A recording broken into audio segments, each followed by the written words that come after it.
Hey friends, Andy Kennedy here with the 60 Days of Toxic Truths Challenge, and today is day 11, and we are talking about food coloring. And if there is one major change that you can make in your life when it comes to toxicity, this might be it. This might be the one thing that if you cut this out in your household, in your food, in your kids' food, especially, I would say cut this one thing out. So when we're talking about food colorings, we're talking about anything that has a number, not natural food colorings, because we know that we can get food colorings, color, I should say, from foods like berries, beets, um, turmeric, other roots, right? We can get yellow from turmeric. And traditionally, that's how we dyed things. That's how we dyed our clothes. That's how we put coloring in food.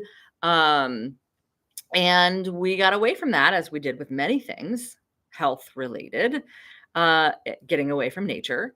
And we started making these things synthetically in a lab.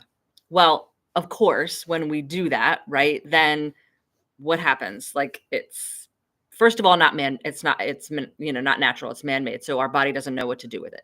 So when our body doesn't know what to do with something, especially in mass, in a heavy load, our body will put it somewhere, and then it will build some fat cells around it and protect us. If it can't flush the whole thing out, it'll put it somewhere and put some fat cells around it.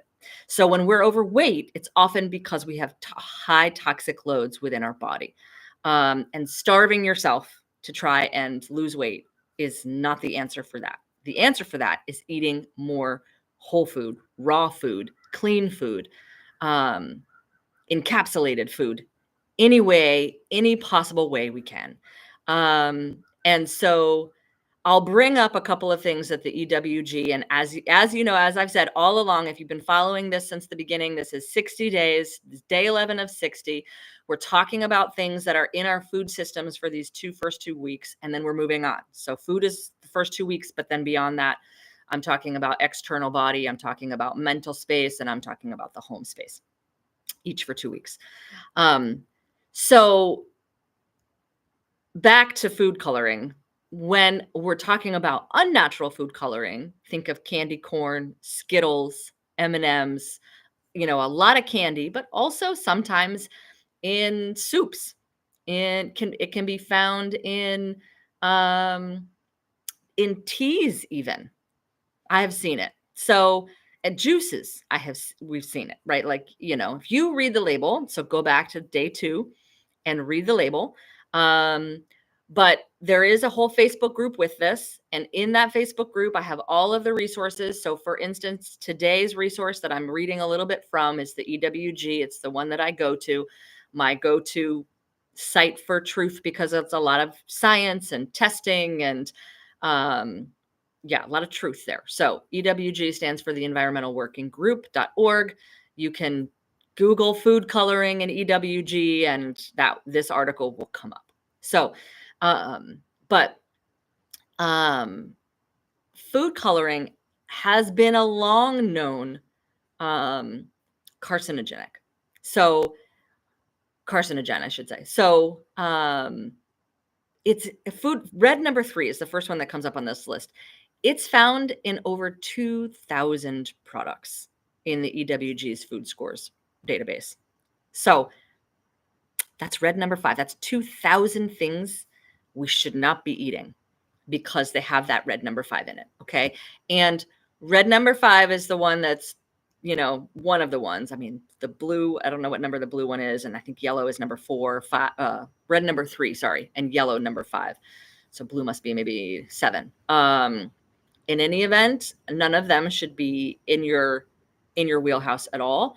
Partially because they're carcinogenic, and the FDA had ruled that in 1990. Okay, that studies show high doses can cause cancer. Well, high doses is not maybe eating M&Ms. It's eating M&Ms every single day, or anything that has that food coloring in it multiple times a week. Okay, so especially, and it actually, so they've revisited it 22 years later. Another study causes cancer as well in 2012. So then another one in 2021, done by California, the state of California. So it's so interesting that, those things exist, and yet we're still, and this is what my headline says, why do these things still exist? Because we're buying them. If the whole world decided tomorrow, which we've done with certain products, okay, we've totally proven this. If the whole world decides tomorrow, we're not subscribing to your BS and we're not buying anything that has red number 5 in it, who do you think would stop making red number 5? They'd find something else, but they'd have to work to do that. And maybe they'd find something natural, right? Which would be great. So that's red. Yellow, well, let me go back, because the sentence here that I wanted to read is, some children are more sensitive to the negative health effects that these food chemical additives have. Human studies, not on animals, human studies show synthetic dyes are associated with inattentiveness, learning disabilities, and restlessness in sensitive children. Well, I would say that most children are sensitive. Their bodies are smaller. That's a whole nother rabbit hole to go down about the crystal babies and indigo children and all of that, but they're very sensitive, highly sensitive, intuitive beings. And so, of course, because their bodies are littler, they're more susceptible to these neurotoxins. And I haven't said that word yet, but that's exactly what these are. These are neurotoxins that we don't need to be eating. They're put in the food to entice us to buy them. So think, ooh, bright colored candy corn, right? That's why we want to eat that, because it's so bright and colorful, and Skittles and Starburst and all the things that I used to eat that I won't touch with a 10-foot pole now, because of all of that in there. So if you've got, even if you're not a child with sensitivity, if you've got any kind of sensitivity, food sensitivity, gut issues, gut health issues, brain health, genetics. So if anyone in your family has Alzheimer's, they should not be eating any red, yellow, or blue dyes. And if you know anything about the color spectrum, there isn't anything other than red, yellow, and blue dyes, because those 3 colors can make every other color in the rainbow. So 1 milligram of yellow number 5 can affect most sensitive children. 1 milligram. So that's saying a lot. You sit a child down and have them have something that has a lot of food coloring in it, or every food coloring color in the rainbow, like Skittles. Of course, by the time that they finish that bag, they're high on cloud 9 because they've had all that sugar, but their attentiveness goes down, their memory recall goes down, learning disabilities increase, restlessness increases, sensitivity increases, aggravation increases. So that's not just children. That's anyone that's sensitive to whatever we're eating, which is everyone, because when we eat something, our body does something with it, right? So if we can flush it out, great. But so that's the down and dirty on food coloring and food dyes. Just be vigilant. Like I said in one of my first videos, I think it was video number 2, where I talked about reading the label. That's the best place to start, is to just build that muscle, that habit every single day. Every time that you eat something, is read the ingredient list. And if that becomes your normal, then every time that you pick something up, I can't even remember what I was looking for in the grocery store yesterday, but it was a new item. I hadn't figured out which brand to buy yet. And so I was looking at 6 or 7 different ingredient labels. And it took me an extra 5 minutes, but I found the one that does not have, high fructose corn syrup, dyes, and any other long methylparaben type name that is lab made, right? Any lab made name we don't want in our food. So if that's the line you draw, then your body can start flushing some of these toxins. So drink lots of water, move your body daily, eat lots of raw food, fresh food, especially now that we're coming into spring. Start eating those salads and start flushing some of those toxins. But when it comes to dyes, if you can make that hard, fast stance, that would be my ultimate suggestion. I did that a long time ago, and I won't eat anything with dyes in it now because I know what it does to my brain.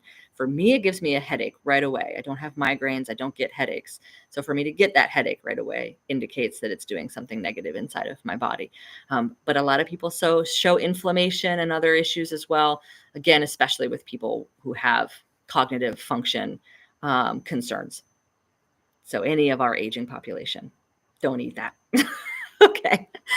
I think I've repeated myself enough. Thanks for watching today. I see you, Kim. I see you, Tim. I'm appreciative that you guys are here. And if you like what you see, keep coming back. We're doing one every week. If you want to join for the extra resources, click the Facebook link below. It's either in the post or in the comments. And come join us for some extra resources and share this with a friend. Thanks for watching. See you tomorrow.